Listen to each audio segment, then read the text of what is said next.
होईन तो भोग, होईन तो भोग भोगीन आपुला. नॉर्मल रिपीट कमी करायचं आहे आता. मला भार तुझे तुम्हा पासून हे इच्छितसे दान, अंतरीचे ध्यान मुखी नाम. नवे काकुळती गर्भवासासाठी, नवे काकुळती गर्भवासासाठी, नदरी हे पोटी भय काही. तुम्हापासून हे इच्छितसे दान, अंतरीचे ध्यान मुखी नाम. याचा असाच ठेवता आवाज. तुका म्हणे मज, तुका म्हणे मज उदंड एवढे, नाचेन मी पुढे माय बापा. तुम्हापासून हे इच्छितसे दान, अंतरीचे ध्यान मुखी नाम. याला शेवटपर्यंत काहीच करू नको तुम्ही.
होईन तो भोग भोगीना पुला, न घाली विठ्ठला भार तुझ. तुम्हापासून हे इच्छितसे दान, अंतरीचे ध्यान मुखी नाम. वक्रतुंड महाकाय सूर्यकोटी समप्रभ, निर्विघ्नं कुरु मे देवो, सर्वकार्येषु सर्वदा. मंगलं भगवान विष्णु, मंगलं गरुडध्वजा, मंगलं पुंडरीकाक्षो, मंगलायतनो हरि. महायोग पीठे तटे भीमरक्तं, वरं पुंडरीकाय धातु. समागत तिष्ठन्तमानन्दकन्दं, परब्रह्मलिङ्गं भजे पाण्डुरङ्गं.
पांडुरंग गुरु प्रथम मन दुसरे चरण संताची या त्यांच्या कृपादाने कथेचा विस्तारू बाबाजी सद्गुरु दास तुका अलंकापुरी रम्य सिंहासनस्थं पदांभोज तेजस्फुरदि प्रदेशम विदेन्द्रादिदेवे सदा स्तूयमानम् समाधिस्थ मूर्तिं भजे ज्ञानदेवम् समचरण सरोजं सान्द्रनीलाम्बुदाभं जगननी तपानि मंडनं मंडनाना तरुण तुलसीमालां कंधरं कंजनेत्रं सदय धवलासं विठ्ठलं चिंतयामि आता हृदय हे आपुले चौफाळुनिया भले वरी बैसौ पाऊले श्री गुरूंची जिथे ज्ञान विज्ञान संजीव होते जिथे योग विद्येस सामर्थ्य येते जिथे मानवाला मिळे मोक्ष गाथा तुझ्या पायरीशी सदा नम्र माथा विठ्ठल होईन तो भोग भोगीना पुला न घाली विठ्ठला भार तुझ तुम्हा पासून हे इच्छित से दान अंतरीचे ध्यान मुखीना मुक्त कविले तेजनिधी भगवान श्री ज्ञानोबा मुक्त कैवल्य तेजनिधी भगवान श्री ज्ञानोबा जगद्गुरु श्री संत तुकोबा शिष्ट कैवल्य तेजनिधी भगवान श्री ज्ञानोबा जगद्गुरु श्री संत तुकोबा आदी करून सर्व संतांची चरणी साष्टांग नमन करून समोर बसलेल्या सबंध मायबाप श्रोत्यांना विनम्र अभिवादन करून सभेला सुरुवात करतो. आनंद कंद सच्चित आनंद घन परात परपूर्ण परब्रह्म प्रकाश आकारण करुणा उरणाले भक्तकाम कल्पत्रम भगवान पंढरीश परमात्मा आणि त्या भगवान पंढरीश परमात्म्याच्या एवढंच नाही मायबाप तर त्या ठिकाणी छत्रपती शिवाजी महाराजांचे धर्मगुरु ज्यांनी छत्रपती शिवरायांची पहिल्यांदा भेट झाल्याच्या नंतर त्या ठिकाणी सांगावं शिव तुझे नाव ठेविले पवित्र छत्रपती सूत्र विश्वाचे की असे असणारे छत्रपती शिवाजी महाराजांचे धर्मगुरु पंचम वेद निर्माते मायबाप दुष्काळामध्ये ज्यांची एक पत्नी अन्न करता गेली तरी ज्या बाबाने परमार्थ सोडला उलट गवारी महाराज वाक्य वापरलं बरे झाले देवा निघाले दिवाळे बरे या दुष्काळे दुष्काळे अटीला द्रव्य नेला मान आणि स्त्री एक अन्न करता गेली तरी ज्या बाबाने परमार्थ सोडला उलट दुष्काळात बायको अन्न करताना गेली त्यावरती गणेश महाराज वाक्य वापरलं बरं झालं देवा निघाले. आपल्या बेलवंडी फाट्या आहे का असा एखादा फाट्या श्रीगोंदा तालुक्यात पारनेर तालुक्यात दत्तशे ज्याची बायको दुष्काळात अन्न करता गेली आणि तो म्हणला बरं झालं भाऊ एकदाची पिढा गेली. सचिन भाऊ तुमच्या सहित मी नाही आणि माझ्या सहित तुम्ही म्हणून तुम्हा मला लोंढे महाराज संपूर्ण जगतामध्ये जीव म्हटल्या जात आणि त्यांना संत म्हणावं लागतं. प्रमाण संतांनी सांगितलं संत नवती जगा मानसाच्या सारी संत नवती जगा मानसाच्या सारी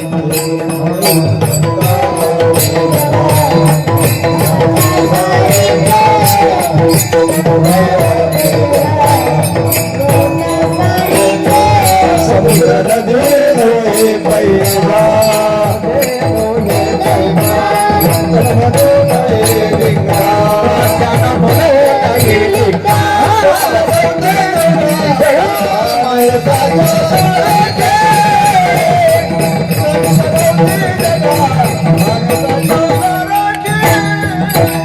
संत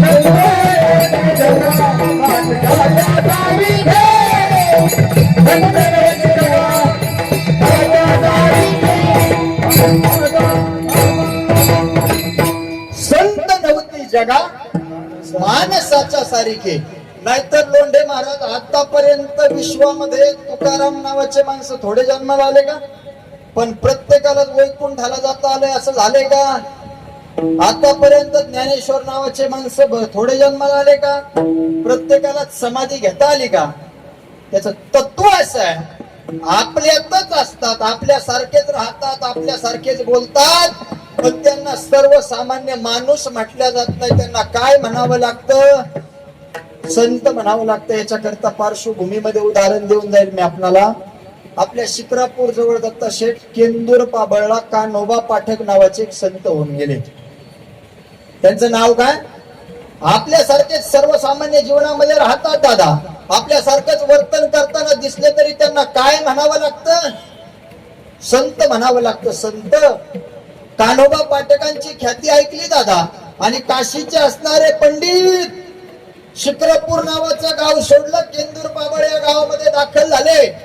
गावात विचारायला लागले, ऐका ना, इथं संत कान्होबा पाठक कुठे राहतात? लोक म्हणायचे पुढचं घर, लोक म्हणायचे पुढचं घर, लोक म्हणायचे पुढचं घर. कान्होबा पाठकाच्या त्या ठिकाणी घरासमोर वाड्यासमोर आले शेळके महाराज आणि विचारायला लागले, हो बाबा ऐका ना, इथं संत कान्होबा पाठक कुठे राहतात? ज्यांना विचारले ते कोण आहे? कान्होबा पाठक. आणि जो विचारतोय तो कोणाबद्दल विचारतोय? कान्होबा पाठकाबद्दलच विचारतोय ना. ऐका, त्याच्या जाग्यावर कलियुगातला 2026च्या काळातला नवनाथ महाराज गड जर असता आणि जर एखादा माणूस विचारित आला असता ना, संत नवनाथ महाराज कुठं राहतात, आपली छातीत फुगली असती, आपणच आहे तो संत. पण ते असं नाही बोलले. ते म्हणले कान्होबा पाठक तर मलाच म्हणतात, पण मी संत. काशीचा पंडित म्हणला, तुझी ख्याती ऐकून काशीवरून आलो. कुठून?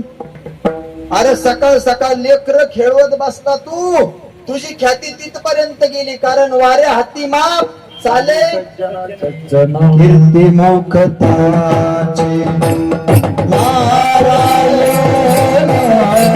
कीर्ती मुखताचे.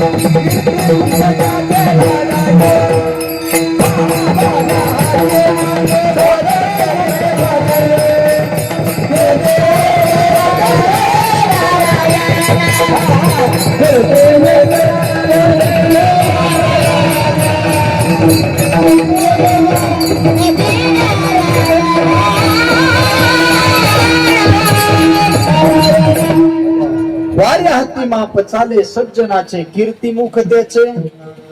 एखाद्या सज्जनाची कीर्ती होत असेल मायबाप, तर बऱ्याच लोकांना प्रश्न पडतो, सचिन भाऊ आपण तर याची जाहिरात केली नाही, आपण तर याचं स्टेटस ठेवलं नाही, आपण तर याची जाहिरात कोणत्या ग्रुप वरती टाकली नाही, तरी सुद्धा याची जाहिरात होती कशी? उत्तर आहे, वाऱ्या हाती माप चाले सज्जनाचे कीर्तिमुख त्याचे. नारायण. काशीचा पंडित विचारतो झाला, अरे सकाळच्या पहारी तुझ्या वाड्याकडे आलो, कीर्ती काशीपर्यंत गेली, मला वाटलं वेदांताच्या रुचा म्हणत बसला असशील, ग्रंथांचं अध्ययन करत बसला असशील, पण सकाळ सकाळ लेकर खेळवत बसला. कशाचा संत आहे?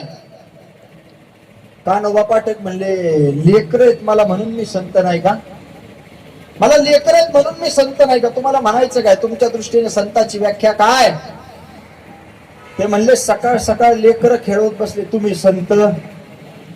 कान्होबा पाठकांनी सांगितलं, ही तिन्हीच्या तिन्ही लेकर देतो समोरच्या आडात टाकून, मग झालो का संत? एक वाक्य घरी घेऊन जा कार्यक्रमामधून, ज्याला संसाराबद्दल आसक्ती आहे आणि संसाराबद्दल अनासक्ती आहे आणि परमार्थाबद्दल आसक्ती आहे, त्यांना संत म्हटल्या जातं. प्रपंचाबद्दल कशाचीच त्या ठिकाणी आस नाही ना मायबाप, त्यांना संत म्हणावं लागतं. इतकं वाक्य बोलल्याच्या नंतर तिन्हीच्या तिन्ही लेकरं समोरच्या आडात टाकून दिली आणि त्या कान्होबा पाठक त्या काशीच्या पंडिता समोर येते झाले. म्हणले ओ बुवा, आता झालं का मी संत? म्हणले अरे पोटच्या लेकराची किंमत नाही, तुला आडात फेकले आता कशाचा संत? लोकांच्या लेकराबद्दल दया दाखवशील काय? मग एक काम करा ना, माझं नाव ऐकून काशीवरून इथपर्यंत आलात ना, मग 2 घास जेवण करा ना गरीबाकडं. त्यांनी सांगितलं लेकरं आडात फेकली तू, लेकरं मेली तुझे, सुतक पडलंय तुला. अरे काशीचा पंडित मी सुतकातलं खातो का? काशीचा पंडित ना. अहो मला सुतक पडलंय म्हणून तुम्ही जेवत नाही, उपवाशी जाता का? तिन्हीच्या तिन्ही लेकरं काढू का जिवंत आडातून बाहेर? जसं फोटो काढताना कॅमेऱ्याकडे लोक एकटक पाहतात ना, तसा काशीचा पंडित कान्होबा पाटकाकडे पाहायला लागला. आवाज कान्होबा पाटकांनी दिला, ऐका रे, हा काशीचा महात्मा, हा काशीचा पंडित उपवाशी जातो. झोपेतून लेकरं उठावी तशी आडातून जिवंत लेकरं बाहेर आली म्हणून म्हटलं जातं संत नवती जगा माणसाच्या.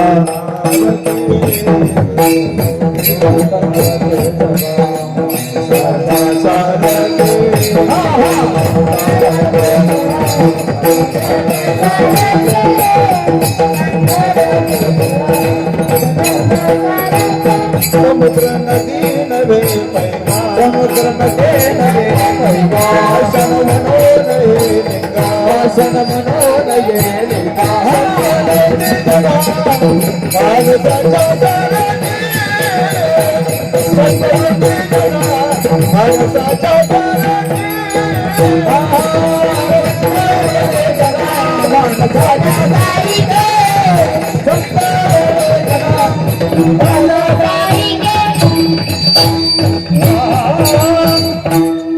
संत नव्हती जगा माणसाच्या सारिखे. माझा मुद्दा संपला.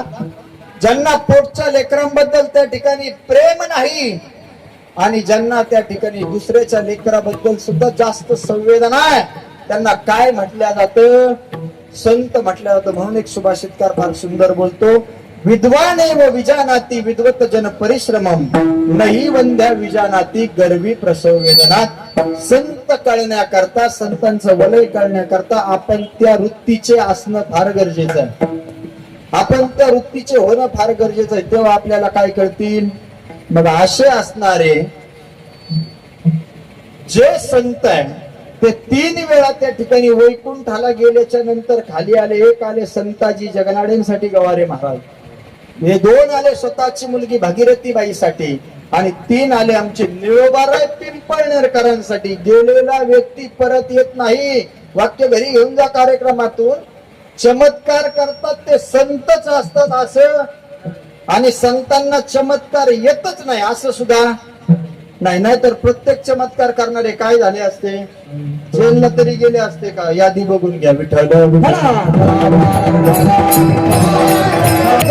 प्रसंग सांगतो पुढे चालतोय का? जगद्गुरु तुकोबराय त्या ठिकाणी सदैव वैकुंठ गमनाला निघून गेले. देहूच्या असणाऱ्या शेजारी गाव आहे, त्या गावाचं नाव आहे एलोडी. येरोडी नावाच्या गावात तुकोबरांची मुलगी भगीरथीबाई दिली. भगीरथीबाई त्या ठिकाणी नांदण्याकरता गेल्या.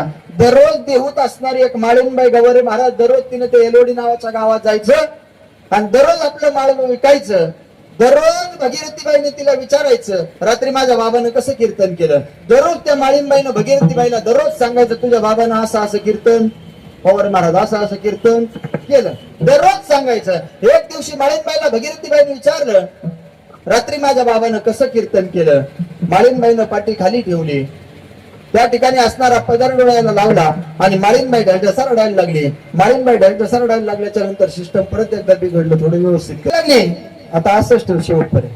माळीनबाई ढळढसा रडायला लागली आणि माळीनबाईने सांगितलं, काल दुपारी 12 वाजता आपला असणारा देव जगद्गुरु तुकोबराय नांदुरकीच्या झाडाखालून सदैव वैकुंठ गमना करता निघून गेले. भगीरथीबाई मुलीचं बापावरती महिला मंडळ प्रेम आणि बापाचं मुलीवरती नितांत असणारं प्रेम. माझे बाबा मला न सांगता सदैव वैकुंठ गमनाला गेलेच कसे, म्हणून भगीरथीबाई आकांत करायला लागली. गेले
बाबा गेल्या गावाला निघून गेले बाबा तुम्ही माझ्यापर्यंत निरोप पाठवला नाही मला सांगितलं नाही बाई बोलणं मला सांगितलं नाही आणि तुम्ही सदैव वैकुंठ गमनाला निघून गेले बाबा काय असं केलं बाबा तुम्ही अकांत तांडव भगीरथीबाई करायला लागली असाच प्रसंग झाला ना महाराज संबंध महाराष्ट्रभर सचिन भाऊ मी प्रसंग सांगतो बीड जिल्ह्यामध्ये त्या ठिकाणी असणारं मस्साजोग नावाचं गाव आहे मुलीच्या बापावरती प्रेम कपवण्याच्या मुलीचं म्हणजे भागीरथीबाईचं आणि दत्ताशेठ मुलीच्या बापावरती प्रेम म्हणजे आमच्या संतोषांना देशमुखांची मुलगी वैभवी देशमुखच्या बापावरती प्रेम एक हत्या झाली महाराज 16-17 महिने झाले या गोष्टीला मस्साजोग नावाचं गाव आहे तिथे सरपंच कैलासवासी संतोषांना देशमुख हत्या का झाली कशा करता झाली या खोलात मला नाही जायचं बापाची हत्या झाल्याच्या नंतर अवघ्या 2 महिन्यामध्ये त्या मुलीचा पेपर आहे त्या मुलीचं नाव आहे वैभवी देशमुख दुःख पचवलं ना त्या पोरीनं बाप त्या ठिकाणी निघून गेला ना बापाची हत्या झाली दुःख पचवलं म्हणजे महाराज आणि इतका अभ्यास केला त्या मुलीनं इतका अभ्यास केला त्या मुलीनं महाराज 85.33% आमची वैभवी देशमुख पास झाली मार्कलिस्ट घेऊन घराच्या दिशेला आली बापाच्या हत्या होऊन फक्त 2 महिने झाले 2 बापाचा खून होऊन 2 महिने झाले मार्कलिस्ट घेऊन वैभवी देशमुख घरी आली ही 24 तासचे पत्रकार आहे दत्ताशेठ एकानं माईकचा बूम हातामध्ये धरला एकानं कॅमेरा हातामध्ये धरला निलेश जाई आणि विचारचे झाले पत्रकार तोपर्यंत वैभवी देशमुखला महाराष्ट्राचे मुख्यमंत्र्यांचा फोन आला अभिनंदन वैभवी अजितदादा पवार हयात होते अजितदादा पवारांनी फोन केला एकनाथराव शिंदेनी फोन केला वैभवी अभिनंदन तुझं चांगले मार्क मिळाले सुप्रिया सुळेंनी फोन केला आमदार खासदार ठिकाणी फोन आले वैभवी देशमुखला जी 24 तासच्या पत्रकारानं एकाने माईकचा बूम हातामध्ये धरला एकाने कॅमेरा हातामध्ये धरला एका श्रोता वर्ग विचारचा झाला पत्रकार वैभवी अगं 85.33% मार्क मिळाले तुला वडिलांची हत्या झाल्यानंतर सुद्धा इतका अभ्यास केला तू महाराष्ट्राच्या मुख्यमंत्र्यांनी फोन केला तुझं अभिनंदन केलं वैभवी महाराष्ट्राच्या 2 उपमुख्यमंत्र्यांनी फोन केला तुझं अभिनंदन केलं वैभवी एक आमदार एक खासदारांनी फोन केले अभिनंदन पण वैभवी सांग ना या आनंदाच्या क्षणी या आनंदाच्या वेळी तुझी काय प्रतिक्रिया आहे वैभवी देशमुखने दिलेलं उत्तर समर्पक नाही बा वैभवी देशमुखच्या दोन्ही डोळ्यातून धडधड धडधड धडधड अश्रुधारा व्हायला लागल्या वैभवी देशमुख शांती झाली त्या ठिकाणी ओ पत्रकार दादा अहो कशाचा आनंद कशाचा काय 2 महिन्यापूर्वी माझ्या बापाची हत्या झाली ते दुःख आम्ही पचवू शकलो नाही बरोबर आहे तुमचं महाराष्ट्राच्या मुख्यमंत्र्यांनी फोन केला उपमुख्यमंत्र्यांना फोन केला काही आमदारांनी फोन केले मला अजिबात आनंद नाही झाला पण मला आनंद कधी झाला असता माहितीये का आवाज गेला परत मला आनंद कधी झाला असता माहितीये का 6 पत्र्याचं घर आहे माझा बाप कैलासवासी संतोषांना देशमुखांचं अरे समोरच्या रस्त्याला मी बाप घेऊन नोकरी झाली असती माझा बाप गरीब आहे हट्ट कपड्यातला आहे कैलासवासी संतोषांना देशमुख दारात आला असता 85.33% मार्कलिस्ट घेऊन मी समोर आली असते माझ्या बापाच्या हातावरती ती मारली दिली असती. अरे मारली हातामध्ये दिल्याच्या नंतर माझ्या बापाच्या डोळ्यातून गळगळा असतो धारा व्हायला लागली असत्या. माझा बाप एक वाक्य बोलला असता, बाळा फार चांगले मार्क मिळाले तुला, असंच घरादाराचं नाव रोशन कर. अरे आता महाराष्ट्राच्या मुख्यमंत्र्यानं काय देशाच्या पंतप्रधानानं मला फोन करू द्या, मला आनंद नाही व्हायचा. माझ्या बापाच्या कौतुकाच्या थापेत, माझ्या बापाच्या शाबासकीच्या थापेत जे प्रेम आहे ते मुख्यमंत्र्याच्या नाही, ते पंतप्रधानाच्या नाही, ते टाटा बिर्लाच्या नाही आणि ते अंबानीच्या नाही. भगीरथीबाई सुद्धा आकांत करायला लागली, बाबा बाबा जन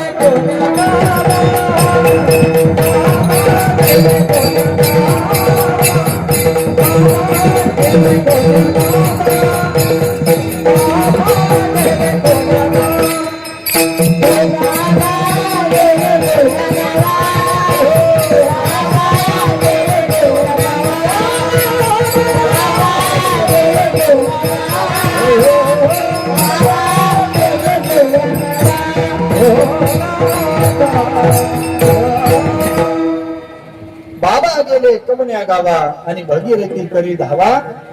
3 वेळाचे संत वैकुंठावरून खाली आले असे जगद्गुरु तुकोबाराय आजच्या अभंगामध्ये आपल्याला सांगतात, देवाकडे मागणं मागतात, देवा माझा जो काही भोग व्हायचा असेल ना तो मी भोगायला तयार आहे, तुझ्यावरती भार घालणार होईन तो भोग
तुम्हा पास इच्छित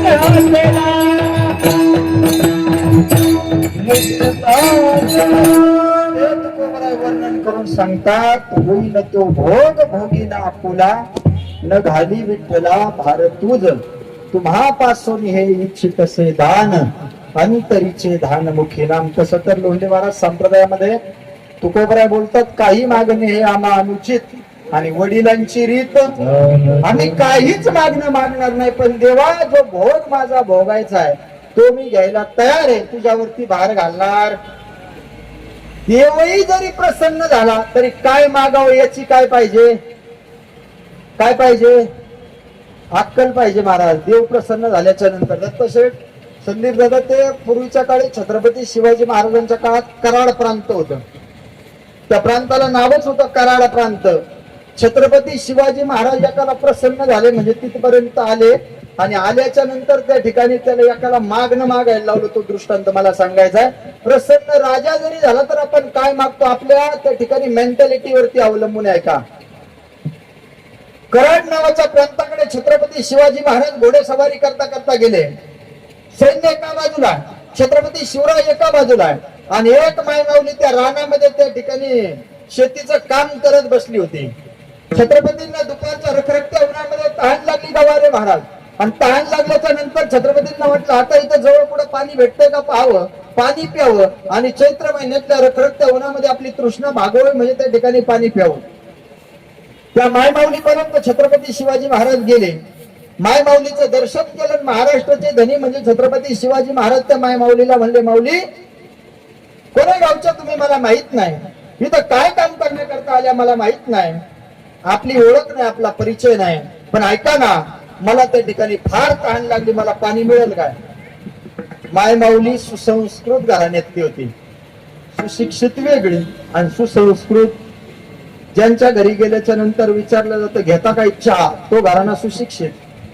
नाही महाराज चहा घ्यावाच लागेल, तो घराणा सुसंस्कृत. तुम्हाला कळलं तर बाकीचे विचार करा घरी गेल्या सुसंस्कृत घराण्यातली आहे. तिने विचार केला माझी तुमची ओळख नाही, रखरखत्या उन्हामध्ये पाणी मागण्याकरता आले, मी एवढी श्रीमंत घरातली बाई नाही, पण मिरचीचा ठेचा आणलाय, बाजरीची भाकरी आणली आणि तुम्ही त्या ठिकाणी पाण्याबरोबर जेवण सुद्धा करा. महाराजांना बसण्याकरता आसन टाकलं. त्या मायमाऊलीनं मस्तपैकी बनवून आणलेला खरडा आणि बाजरीची भाकरी छत्रपती शिवाजी महाराजांना जेवण करण्याकरता दिली. छत्रपती जेवून तृप्त झाले. तृप्त होऊन गेल्याच्या नंतर छत्रपतींनी तृप्तीचा ढेकर दिला आणि छत्रपती म्हणले, माऊली हा माझा तुमचा परिचय नाही, माझी तुमची ओळख नाही, तहान त्या ठिकाणी पाण्याची लागली, पण तुम्ही जेवणासहित तृप्त केलं, मी तुम्हाला द्यायला तयार आहे. मी महाराष्ट्राचा राजा छत्रपती शिवाजी महाराज आहे, तुम्हाला काय मागायचंय ते मागा. मायमाऊली म्हणली, माय मी अडाणी, मी शेतकरी, आता काय मागावं मला माहिती नाही, पण माझा मालक तिकडे आऊ टाकतोय, मी त्यांना बोलून घेते आणि काय मागायचं म्हणून विचारते. दापा टाकत ती मायमाऊली तिच्या मालकापर्यंत गेली. गोरख भाऊ मालकाला तिथपर्यंत बोलून आणलं आणि बोलून आणल्याच्या नंतर मालकाला छत्रपतींनी सांगितलं, मी महाराष्ट्राचा धनी छत्रपती शिवाजी महाराज राजगादीवरती बसून त्या ठिकाणी स्वराज्य चालवतो, माझ्या स्वराज्यातली रयत उपवाशी राहिली नाही, हा माझा मानस आहे, पण आज मला सुद्धा जेवून तृप्त केलं, हे तुमचं कुटुंब आहे, मी तुम्हाला द्यायला तयार आहे, मागा तुम्हाला काय मागायचंय. संदीप दादा तो रुमण्याच होता. कोण ज्याला विचारलंय तो शेतकरी अडाणी एकदम रुमण्याच होता. तो म्हणला, ऐका ना माझी तुमची ओळख नाही, माझा तुमचा परिचय नाही, तुम्ही काय म्हणताय, तुम्ही कोणते राजे हे सुद्धा मला माहित नाही, पण सकाळपासून माझ्या बरोबर आलेला तो सकाराम आहे ना, तो पुढे गेला मला माहित नाही, तंबाखूची पुडी माझ्या खिशात राहिली, चुन्याची डबी त्याच्या खिशात गेली, मग तुम्ही मला द्यायलाच तयार आहे ना, मग एक काम करा, तंबाखू आहे बरं का माझ्याकडे, पण तेवढा चुना मिळतोय का बघा का. मागणं कोणाला मागितले, छत्रपतींना. हा छत्रपती म्हणले, गड्या अडाणी दिसतो, मी तुला द्यायला तयार आहे, पण तुला काय मागावं हे कळत नाही. यथोचित दान त्याला देऊन टाकलं लोंढे महाराज. आणि परत राजा प्रसन्न झाल्यावर कोणी इतक्या खालच्या दर्जाचं मागू नये म्हणून त्या गावाला नावच सुनवाडी देऊन टाकलं. विठ्ठल विठ्ठल जरी झाला तरी काय मागव हे कळलं पाहिजे. आपण देवाची भक्ती करतो, आपण त्याच देवाला पुजतो जो लवकर आपल्याला रिटर्न देईल. हेंदरी शेंदरी दैवते कोणती पूजी भूते खेते. आपले देव कोणते? बांधावरचा म्हसोबा, अजून गावातला अजून एखादा देव. पण आपण कधी त्या पांडुरंग परमात्म्याकडे यथाचित त्या ठिकाणी यथोचित मागितले का? नाही मागत आपण. आपल्याला एकच सवय लागलेली असते, देवाला काहीतरी काय करावं लागतंय, कापावं लागतंय, मग देव काय होतो. गणेश महाराज बरेच लोकांनी खायचं बंद केलं. मी एका गावात कार्यक्रमाला सलग 6 वर्ष जातो. त्या बाबाला वयस्कर झाल्यामुळे बाबाला विचारलं, बाबा आता बंद केलं का नाही? ते म्हणले, महाराज आता वर्ष झालं बंद केलेलं, कारण आता चावत म्हणजे बंद कधी केले, चावायचं बंद झाल्यावर. अशी जर भक्ती आपण करीत असो, अरे तुकोबरांना साक्षात देव प्रसन्न आहे आणि देवाने सांगावं तुकोबा मागा, तुकोबा मागा, तुकोबरांनी मागावं, होईन तो भोग भोगी ना आपुला न घाली विठ्ठला भारे तुझ देवा. तुझ्यापासून हेच दान मला अपेक्षित आहे, तुम्हापासून हे इच्छित से दान अंतरीचे ध्यान मुखे नाम. माझ्या अंतरामध्ये तुझं ध्यान अखंड राहू दे. आणि वाणीनं तुझं नाम माझ्या मुखामध्ये अखंड राहू दे. याच्या व्यतिरिक्त मला काही सुद्धा हे मागणं त्या ठिकाणी कुणाचे. आणि ज्या वेळेस तुमची भक्ती एवढी परिपक्व होती ना, मला आता विनोदी शैली फार जायचं नाही.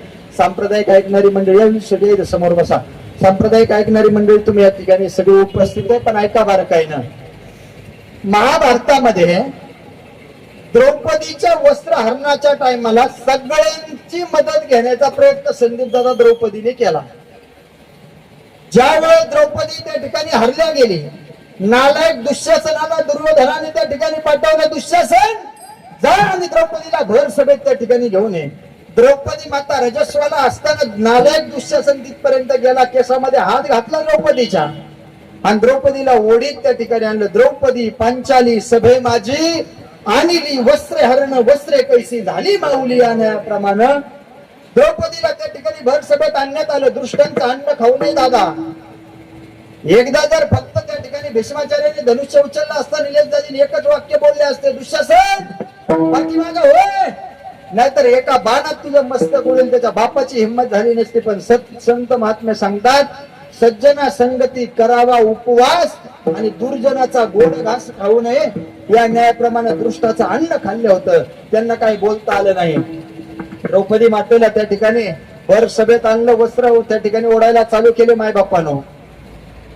द्रौपदीने सगळ्यांकडे पाहिलं गड्या, आपल्या नवऱ्यांकडे 5 असणारे पती आहेत पांडव, त्यांच्याकडे पाहिलं. कुणीच मदत करायला तयार झालं नाही. भीष्माचार्याकडे पाहिलं, द्रोणाचार्याकडे पाहिलं, कृपाचार्याकडे पाहिलं, मदत करायला कुणी तयार झालं नाही. द्रौपदीने एक विचार केला, कुणी आहे का नाही जो कोणी माझ्या हाकेला हाक देणारे. ज्या वेळेस त्या जगन्नाथ परमात्म्याच्या बोटाला लागलं होतं, मी भरजरी असणारा शालू त्या ठिकाणी टर्शिनी फाडला, देवाच्या बोटाला गुंडाळला. त्यावेळेस देवानं मला एक वाक्य दिलं होतं, माझी बहीण आहे द्रौपदी, तू आयुष्यामध्ये काही अडचण आली ना, निम्म्या रात्री या भावाला हाक मार, हा भाऊ तिथं आल्याशिवाय राहणार नाही. एकच अर्थ हाक मारली द्रौपदीने. देवा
त्यावेळेस तू दिलेला शब्द आहे देवा, हे ताई आयुष्यामध्ये कोणत्या प्रकारचं संकट येऊ दे.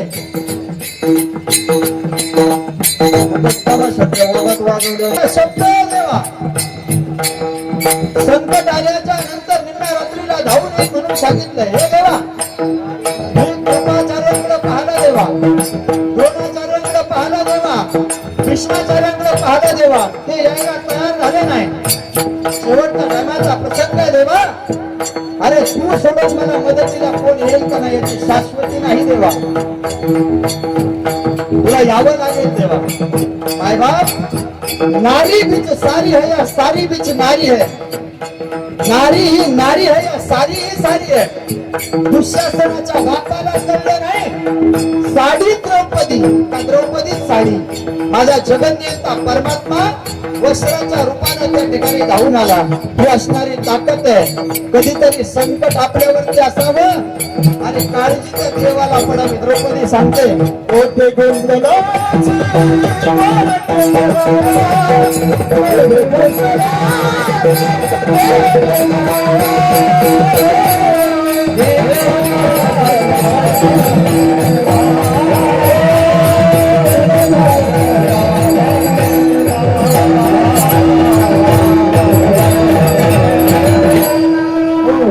संकट द्रौपदीवरती आहे आणि जगन्यंता परमात्मा वस्त्राच्या रूपाने आला. काय बापानो, कधीतरी आपण त्या ठिकाणी भक्ती एवढी परिपक्व पद्धतीने केली पाहिजे की संकट आपल्यावरती असलं पाहिजे आणि काळजी त्या देवाला लागली पाहिजे. आपलं काम इतकं प्रामाणिक असलं पाहिजे. तुम्ही म्हणाल महाराज हे बोलण्यापुरतं मर्यादित आहे का? नाही महाराज, त्या जगन्यंत्या परमात्म्यावरती भार घातला ना, तो देव कैवारी झाल्याशिवाय राहणार नाही. आमचा अनुभव आहे. गेलं कैवारी नारायण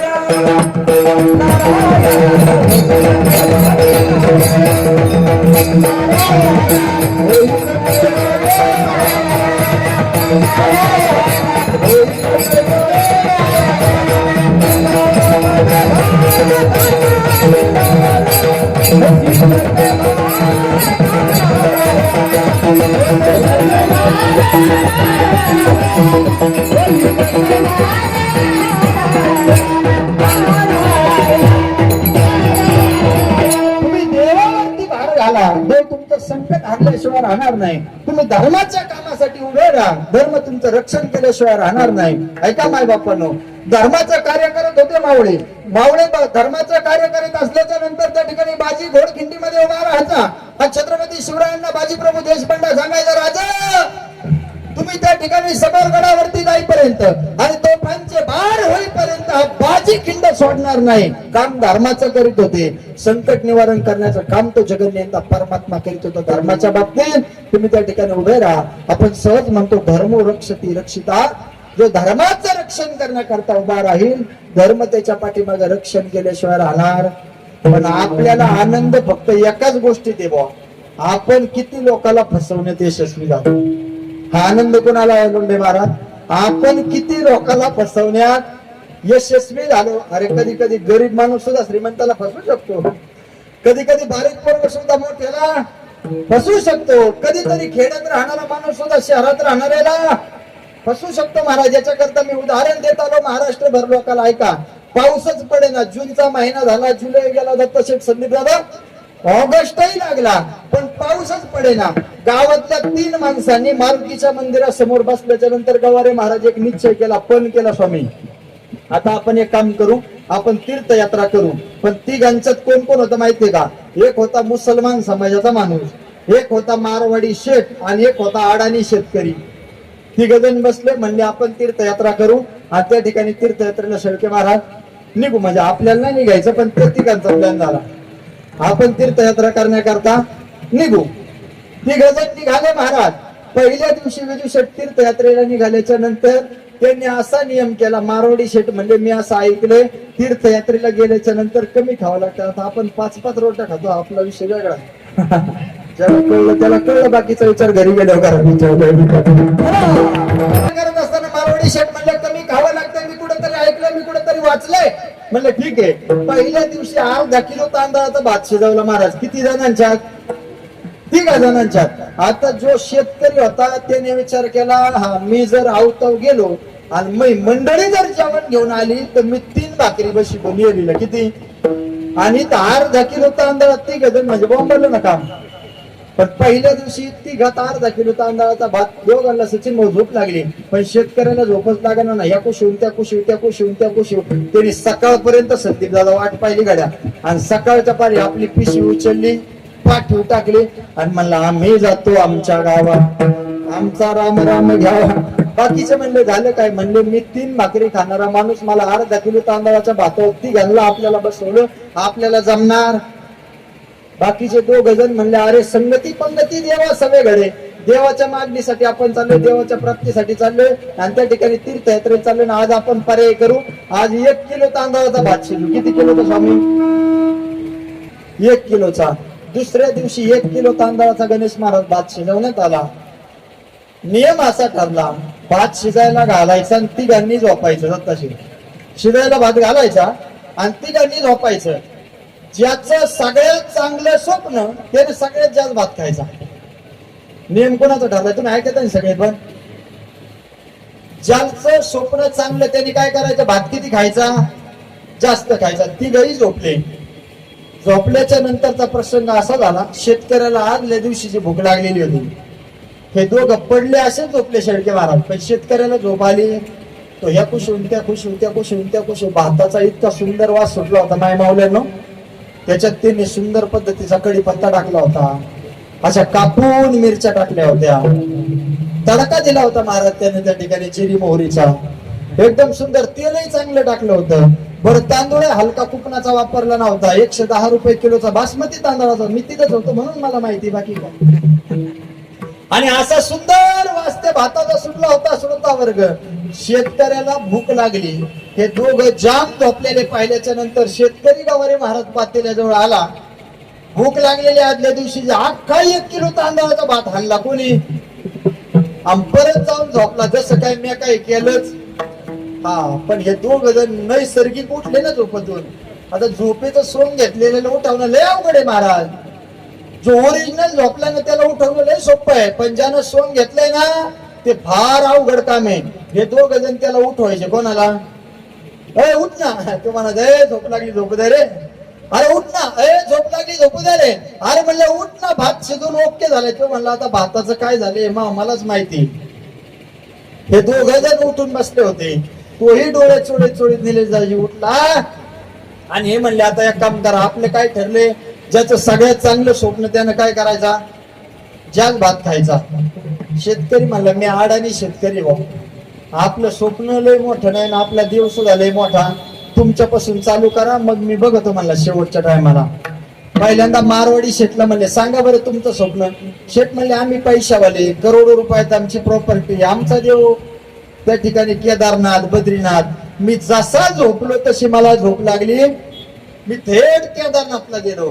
केदारनाथला गेल्याच्या नंतर तिथं दर्शन घेतलं आणि केदारनाथच्या असणाऱ्या जगन्य त्या परमात्म्याने मला सांगितलं जेवढे पैसे तुझ्याकडे आता आहे ना याच्यापेक्षा जास्त प्रॉपर्टी तुला मिळेल, पण तुला येड्यावानी करू नको. जोडून या धन उत्तम व्यवहारे उदास विचारे वेच करी या न्यायाप्रमाणे काय कमव धन कमव, तुला भरपूर पैसे भेटतील. म्हणजे तुमचं स्वप्न तर लय मोठे भाऊ. पुढचा माणूस मुसलमान समाजाचा, त्याला म्हणजे सांगा तुमचं स्वप्न. तो म्हणला मी मुस्लिम समाजाचा, माझा देव म्हणजे अल्लाह.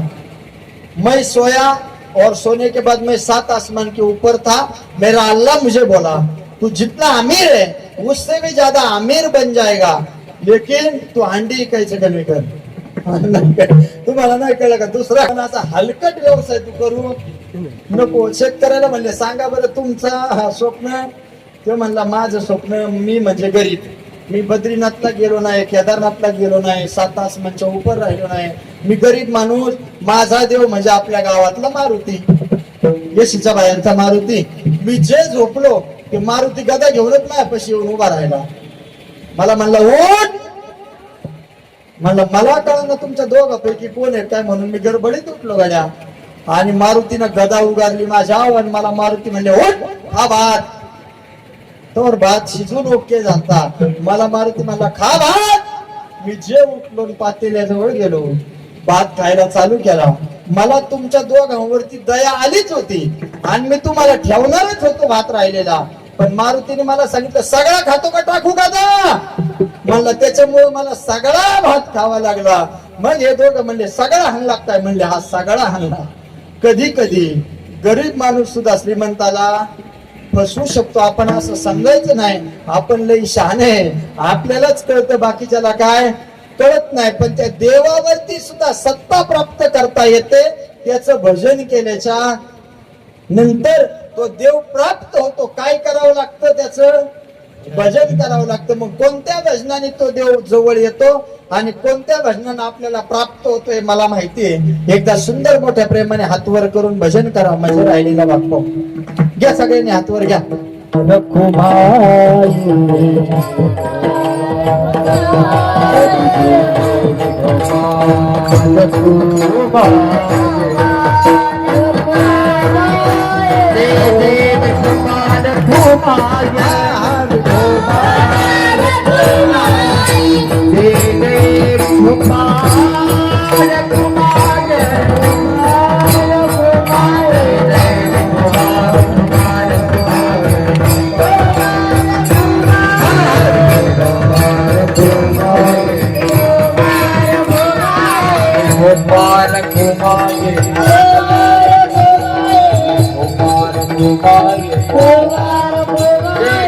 Gopal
होईन तो भोग भोगिना फुला न घाली विठ्ठला भार तुझ तुम्हापासून हे इच्छित से दान अंतरीचे ध्यान मुखेना.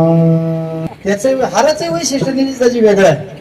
आमचा एक परम मित्र पुण्यामध्ये या लाटेत नगरसेवक झाला. तशी लायकी नव्हती त्याची, पण झाला बा लाटेत, नाही का. नगरसेवक झाल्याच्या नंतर आता मित्र बालपणीच असलं त्यावेळेला ती काही सरळ बोलतात काय. त्याने मला फोन केला, संदीप दादा, म्हणला महाराज केवढ्याचंही कीर्तन असलं तरी सोडायचं, पण माझ्या विजयी मिरवणुकीत यावं. सचिन भाऊ केवढ्याचं माहिती त्याच्या दृष्टीने समाज लय मोठा नाही. केवढ्याचं काय असं ना म्हणला, पण सोडायचं माझ्या मिरवणुकीला. लोंढे महाराज गेलो बा मी आता प्रेम असल्या कारणानं तिथपर्यंत गेलो. गणेश महाराजांना आम्हीच होतो. त्याची उघड्या जीप मधून विजय मिरवणूक चालू झाली होती. आम्ही तिथपर्यंत गेलो. प्रत्येक जण यायचा, त्याच्या गळ्यात हार घालायचा.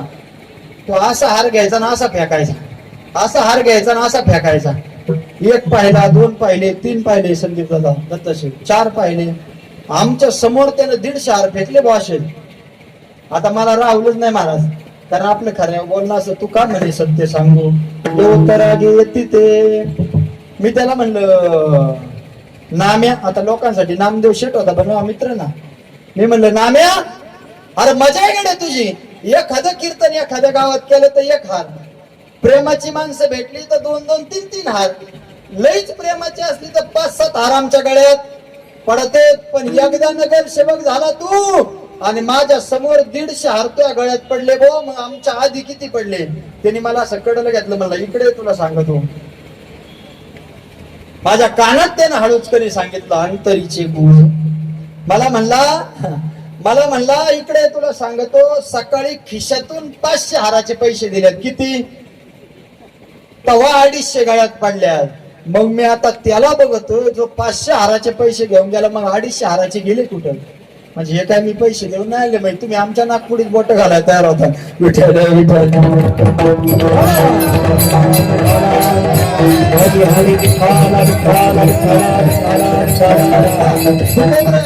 आपल्याला प्रतिपादन करून सांगतात देवाचा भोग व्हायचा तो भोगायला मी तयार आहे. पण तुझ्यावरती मी भार घालणार नाही माय बापानो. त्या ठिकाणी शबरीवरती संकट आलं, जगन्यंता परमात्मा तिचा झाला दादा. द्रौपदीवरती संकट आलं, जगन्यंता परमात्मा भार न घालता त्यांचा झाला दादा. अरे ज्या वेळेस संतांवरती संकट आलं, तुकोबराच्या अंगावरती उकळतं पाणी होतलं. तुकोबराय सांगायला लागले, जळे माझी काया लागला वनवा, धावला केशवा पांडुरंगा देवा. आता तुला धावावं लागतंय. जगन्यंता परमात्मा तुकोबरायांचा दाह शांत करण्याकरता आला. ऐका ना माय बाप्पानं व्यक्तीचं महत्व व्यक्तीच्या समकालीन नाही कळत. व्यक्तीचं महत्व व्यक्ती जिवंत असताना नाही कळत. सिद्ध बेटावरती त्या ठिकाणी आळंदीच्या 4 भावंड राहायची. निवृत्तीदादा, सोपान काका, मुक्ताई आणि त्या ठिकाणी ज्ञानेश्वर महाराज, ही 4 भावंड सिद्ध बेटावरती राहायची. त्या काळातला प्रसंग असा आहे, माय बाप्पांनो, एक दिवस माझ्या माऊलींना मांडा खायची इच्छा झाली. त्या ठिकाणी मुक्ताई साहेबांना सांगितलं, गवारे महाराज जा गावामध्ये आणि भांड मिळते का बघ. या राहुल दादा या, भांड मिळते का खापराचं बघ. या ठिकाणी आमचे परम अनिल शेटवा खरेन राहुल दादा गव्हाणे उपस्थित झाले. होता गड्या सावकार, आता पण तुम्ही लेट आले. 4 भावंड राहायला लागले दादा आळंदीच्या सिद्ध बेटावरती. एक दिवस मांडे खायची इच्छा झाली माझ्या विश्वमौली ज्ञानोबरायांना. मुक्ताई साहेबांना सांगितलं मांड भांडणं, त्या ठिकाणी खापराचं भांड मिळतं का बघ. मुक्ताई साहेब संबंध कुंभारवाडा फिरल्या, पण खापराचं भांड कुणी सुद्धा दिलं. माझा प्रश्न आहे श्रोता वर्ग तुम्हाला, त्या काळामध्ये आळंदीत खापराचं भांड कोणाकडे नसेल काय? नसेल काय कोणाकडं? होत, पण माझ्या विश्वमौली ज्ञानोबरांनी त्याच्यावर भाजून मांड खावर दादा एवढी क्वालिटी कुवत त्या काळामध्ये कुणाची सुद्धा नव्हती. मग मी लोकांना सांगत आलो गड्या, 2024-25च्या काळामध्ये विश्वमौली ज्ञानोबराय संस्थान कमिटीने असं ठरवलं लोंढे महाराज की किती त्रास सहन केला आपल्या विश्वमौली ज्ञानोबरायांनी समाजाकरता. अरे संप्रदायाचा पाया माझी माऊली झाली. त्यांच्या त्या ठिकाणी मुंजी बंधन होत नव्हतं, म्हणून मौजी बंधना करता त्यांच्या माय बापाला सूरज भाऊ त्या ठिकाणी देहांत प्रायचित्त घ्यावं लागलं. विश्वमौली ज्ञानोबरायांच्या माय बापाला इंद्रायणीमध्ये त्या ठिकाणी बुडून त्या ठिकाणी आत्महत्या करावी लागली. अरे किती त्रास सहन केला. माझ्या माऊलीच्या समाधीच्या मंदिरावरती सोन्याचा कळस असला पाहिजे. कुणाचं ठरलं? कुणाचं ठरलं? ज्ञानेश्वर महाराज संस्थान कमिटीचं पहिल्यांदा असं ठरलं होतं, 5 किलो सोन्याचा कळस माऊलीच्या समाधीच्या मंदिरावरती बसू. पण ऐका ना, भोग इतका येत राहिला. 5 किलोचे 8 किलो गेले, 8 किलोचे 11 किलो गेले, 11 किलोचे 17 किलो गेले, 17 किलोचे 20 किलो गेले, आणि शेवटच्या टायमाला माझ्या विश्वमौली ज्ञानोबरायांच्या समाधीच्या मंदिरावरती श्रोता वर्ग 22 किलो सोन्याचा कळस बसला. 22 किलो सोन्याचा. अरे ही तीच आळंदी आहे, ही तीच अलंकापुरी आहे, ज्यांनी त्या ठिकाणी विश्वमौली हयात असताना समाधी घ्यायच्या अगोदर खापराचं भांड सुद्धा दिलं. व्यक्तीचं महत्व व्यक्तीच्या समकालीन नाही कळत, व्यक्तीचं महत्व व्यक्ती जिवंत असताना नाही कळत. अनाथाची माय म्हणून ज्यांना संबोधलं जायचं त्या सिंधुताई सपकाळांचं एक वाक्य होतं, आपण ज्या राज्यात राहतो त्याला महाराष्ट्र, आणि इथं मेल्यानंतर व्यक्तीची किंमत कळते, जिवंत असताना कळत. मरणाऱ्या लोकांचा लोक त्याला म्हणायचं महाराष्ट्र, आणि इथं मेल्याच्या नंतर उदो होतो. बऱ्याच वेळेला राहुल दादा कौतुक हे स्मशानभूमीतच केलं जातं. लोक सहज म्हणतात तो माणूस फार चांगला होता. हे वाक्य ऐकून घेण्याकरता काय करावं लागतं आपल्याला? मरावं लागतं. मेल्यानंतर लोक आपलं कौतुक करतात.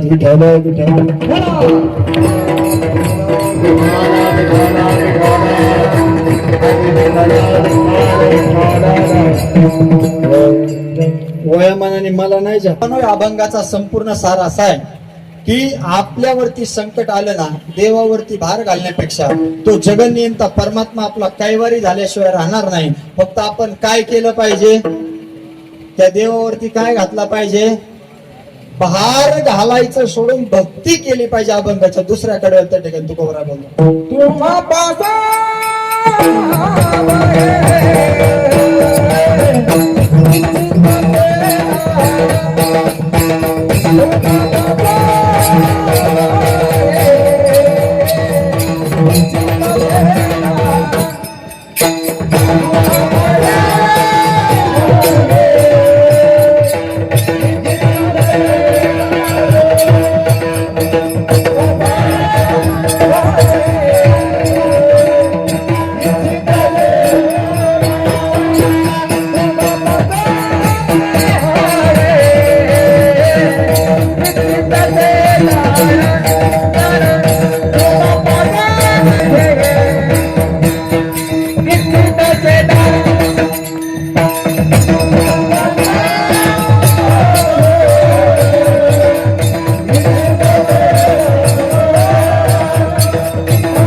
अनिल शेठ हसतच म्हणतात काही हार घालून घ्यायची सवय तुला घे डाग पाडून कपडे विठ्ठल या भंगावरती तुकोबरांच्या ठिकाणी होईल तो भोग भोगीन आपला न घरी विठ्ठला भारतूच तुम्हापासून इच्छित स्थान अंतरिचे ध्यानमुखी नाम नाही कापुळती गर्भवासासाठी न धरी ये पोटी भय काय तुका म्हणे माझं उदंडविडी नाचे नाही पुढे माय बाप्पा या भंगावरती चिंतन करण्याच्या ठिकाणी प्रयत्न केला अगदी 7-8 मिनिटातच मला या ठिकाणी सेवा आटोपती घ्यायची कारण मला आता ज्यांचा फोन आलाय ते हिंदुत्ववादी कार्यकर्ते माझे परम मित्र या ठिकाणी 8 मिस कॉल पाहिल्याच्या नंतर राहून दादा परत कॉल बॅक करून सांगितलं पारनेर पोलीस स्टेशनला आताची गो तस्करांची गाडी पकडण्यात आली हिंदुत्ववादी कार्यकर्ते संदीप दादा त्या ठिकाणी असणारे आमचे कावरे त्यांचा आत्ताच फोन आलाय पारनेर पोलीस स्टेशनला या अगदी 7-8 मिनिटामध्ये सेवा आटोपतो आणि माझ्या वाणीला पूर्ण विराम देऊन माझ्या कार्याकडे त्या ठिकाणी मार्गक्रमण होतो 5-6 गोष्टी समाजाला सांगत आलो दादा पहिली गोष्ट दारूबंदी करा या हिंदुस्थानला ज्या तरुण तरुणदार मर्द मराठ्यांची गरज आहे तेच करून आता व्यसनाच्या आरी जायला लागले अरे जाम पर जाम पीने से क्या फायदा सुबह पियोगे शाम को उतर जाएगी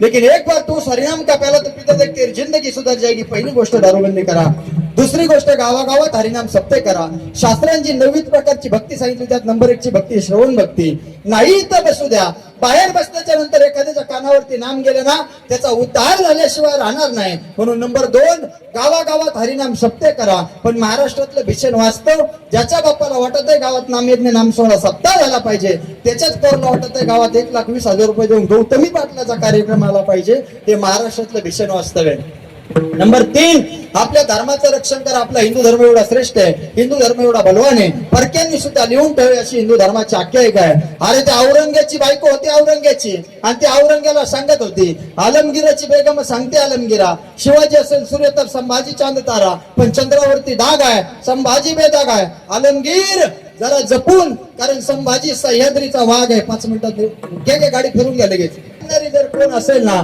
तर ती त्या ठिकाणी औरंगजेबाची बायको होती मी लोकांना उदाहरण सांगत आलो सचिन भाऊ एक वाक्य असा की पहलगामला 8-10 महिन्यापूर्वी एक हल्ला झाल्याच्या नंतर आतंकवाद्यांनी बंदुका ताणल्या आणि आतंकवाद्यांनी त्या ठिकाणी जम्मू काश्मीरमध्ये हे नाही विचारलं तू कोणत्या जातीचा आहे तू साळी आहे तू माळी आहे तू वंजारी आहे तू पिंजारी आहे तू चांबार आहे तू कुंभार आहे तू हटकर आहे तू धनगर आहे तू मराठा आहे अरे हे नाही विचारलं त्यांनी एकच वाक्य विचारलं तुमचा धर्म कोणता आहे मुसलमान म्हणल्याच्या नंतर सोडून दिलं आणि हिंदू म्हणल्याच्या नंतर गोळ्या घातल्या अरे आतंकवाद्याला त्यांचा धर्म कळतो पण आपल्याच काय अवलंदीला आपला धर्म कळत नाही हिंदूंना तुमची माझी शोकांतिका अरे शुक्रवार जर असेल ना तर मुसलमानाचं 5 वर्षाचं पोरग 3 वेळा त्या ठिकाणी मस्जिद मध्ये नमाजला गेल्याशिवाय राहत नाही पण आपल्या अवलादी 5-5 महिने गावच्या मंदिरामध्ये दर्शन करण्याकरता जात नाही ही तुमची माझी शोकांतिका आहे ऐका पुढचं उदाहरण तुम्हाला सांगतो त्या ठिकाणी बांगलादेश नावाचा देश त्या ठिकाणी ज्या माणसानं वसवला आणि त्याची पोरगी आपल्या देशामध्ये पळून आली तिचं काय नाव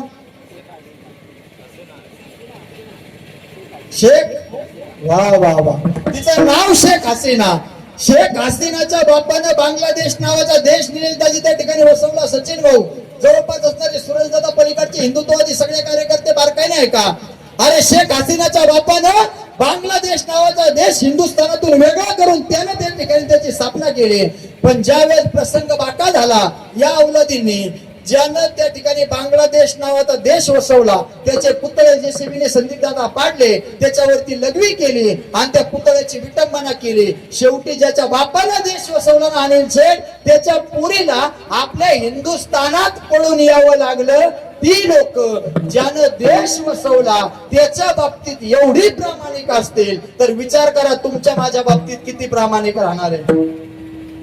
माझं कार्य फक्त हिंदूंना जागृत करायचं, इतकाच माझा उद्देश, इतकाच माझा मानस आहे. ही लोक जर एवढी जागृत राहत असतील तर तुम्ही मी जागृत राहणं कर्तव्य आहे. अरे असंच गोरक्षणाचं काम करतो, असंच धर्म लोकांना सांगतो म्हणून तुमच्या समोर जो नवनाथ महाराज गड बोलतो त्याच्यावर 13 गुन्हे दाखल आहेत.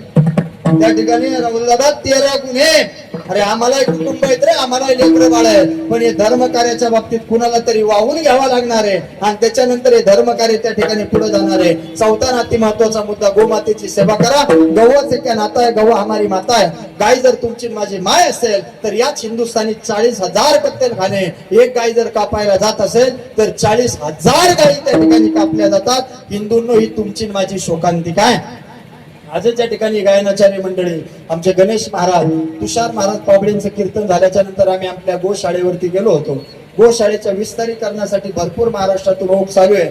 जसं आमचे या ठिकाणी जीवाचे जीवलक सहकारी दत्ताशेठ पठारे आणि संदीप दादा ठोंबरे यांच्या माध्यमातून बेलोंडी फाट्याहून सुद्धा आम्हाला जाळीचे बंडल त्या ठिकाणी भरपूर त्या ठिकाणी मानधन जमा झालं आणि सौजन्य आपल्या माध्यमातून भरपूर गोळा झालं. असं संबंध महाराष्ट्रातून आपल्या गोशाळेला ओघ असल्या कारणानं चाऱ्या पाण्याची समस्या त्या ठिकाणी बऱ्यापैकी मिटते. पण तरी सुद्धा तुम्हाला एक निवेदन करील, अरे इकडे तिकडे वाढदिवस साजरे करून त्या ठिकाणी हॉटेलला पार्ट्या देण्यापेक्षा आपल्या गोमातेसाठी 200 वाड्याचं सौजन्य करा. तो जगन्यंदा परमात्मा तुमच्या पाठीशी उभा राहिल्याशिवाय राहणार नाही. गोशाळेच्या विस्तारीकरणासाठी एक जाळी बंडलचं सौजन्य करा. जगन्यंदा परमात्मा तुमच्या पाठीशी उभा राहिल्याशिवाय राहणार नाही. म्हणून गोमातेची सेवा करा. गव्हा से क्या नाता आहे, गव्हा हमारी माता आहे. गाय आपली माय आहे.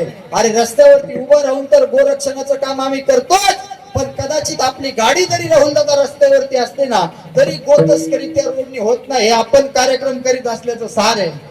यदा कदाचित नगर पुन्हा हायवेने जर माझी गाडी निघाली ना संदीप दादा, शेजारून जर कसायची गाडी चालली तर तो जागेवर गाडी सोडतो, पळायला चालू करतो. हा आपण संप्रदायात तयार केलेला दरार आहे. म्हणून या ठिकाणी गोमातेचं रक्षण करा, गोमातेचं संवर्धन करा. तुम्ही माझ्या गोशाळेवरती प्रेम करणारी सगळी मंडळी या ठिकाणी उपस्थित आहे. आता व्यक्तिशा काय कोणाचं नाव घेत नाही. झालेली सेवा तुम्हा सर्वांच्या चरणी समर्पित करतो. अनिल महाराजांनी या ठिकाणी अनेक विद्यार्थी घडवण्याचं काम केलं. महाराजांचे विद्यार्थी त्या ठिकाणी टोकाचं असणारं मृदंग वाजवण्याचं काम करतात, गायनाचं काम करतात. महाराज आपल्या अंतकरणापासून धन्यवाद व्यक्त करतो. दोनही गायनाचार्य मंडळींनी फार सुंदर साथ केली. आपल्या अंतकरणापासून धन्यवाद. मृदंगाचार्यांनी फार चांगली साथ केली. आपल्या अंतकरणापासून धन्यवाद. मला सोशल मीडियाच्या माध्यमातून महाराष्ट्रभर पोहोचवणारे आपली संस्कृती, आपला इतिहास या चॅनलचे सर्व गोरख भाऊ सांगळे या ठिकाणी चित्रीकरणासाठी उपस्थित झाले. गोरख भाऊ आपल्या अंतकरणापासून धन्यवाद. माझ्यावरती प्रेम करणारी बरीच मंडळी, सचिन भाऊ जाधव, निलेश दादा शेळके, त्या ठिकाणी अनिल शेठ वाकारे, आमचा अनिल गवई असेल, राहुल दादा गव्हाणे असतील, दत्ताशेठ पठारे असतील, त्या ठिकाणी संदीप दादा ठोंबरे असतील, लोंढे महाराज असतील, तुम्ही सगळी मंडळी माझ्यावरती नितांत प्रेम करा. तिकडे त्या ठिकाणी सूरज भाऊ असतील, आमचा वारे असेल, आज लवकर चहाचं बंद करून इथपर्यंत आलाय. सगळे तुम्ही माझ्यावरती नितांत प्रेम करणारी मंडळी, तुमचं असंच प्रेम माझ्यावरती आणि आपल्या गोशाळेवरती निरंतर राहो. पुढच्या कार्याकरता लगेच जायचं असल्या कारणानं मी आपली सर्वांची रजा घेतो. विठ्ठल जय जय.